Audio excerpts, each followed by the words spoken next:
We're going to do some fish tank maintenance today. We're going to replace all these little filters back here, clean them up, and then we're going to put new polyfiber, and we're going to take out the media baskets, and we're going to get fresh carbon in here.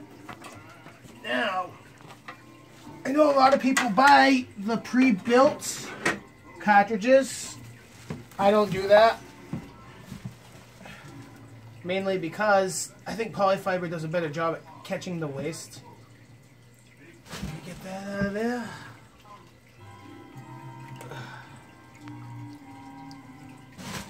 These are our media baskets.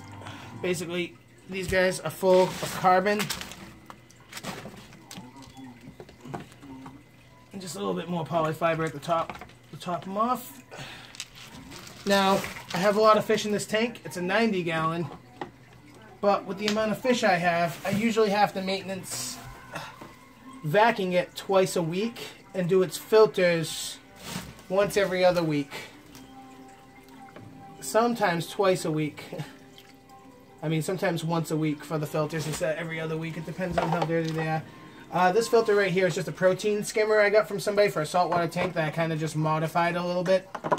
Basically put polyfiber, some sponge in it, a couple other things. I got to dump it into a bucket to get all the old stuff out, but basically rinse this sponge out that I have at the entrance, and it has polyfiber and carbon inside there. Retrofitted it just to be a backdrop filter. The motor in the bottom pulls the water up, in, through the sponges and the carbon, drops it back in the tank. Now we're going to show you one basic vacuuming of the tank. And this is why you should be vacuuming your tank and replacing all the water in it.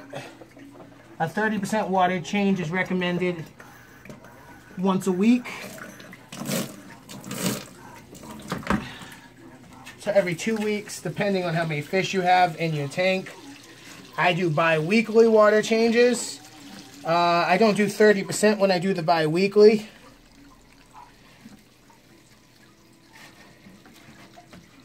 I just do about 15% to 20%, depending on how bad the water comes out.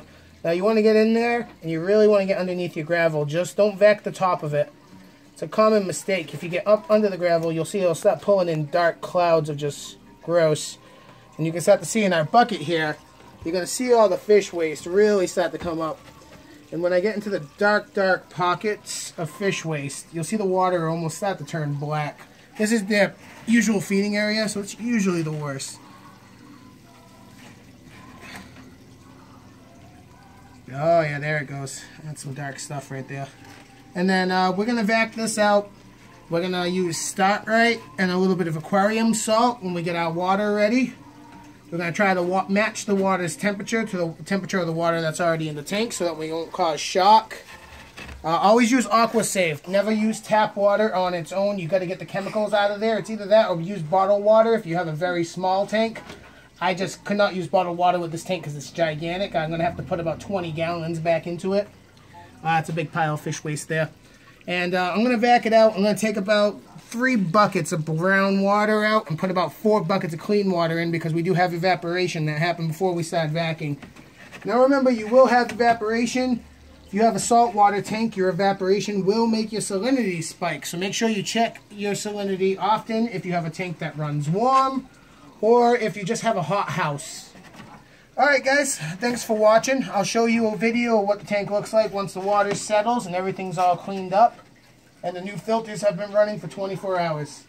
Thank you for watching again.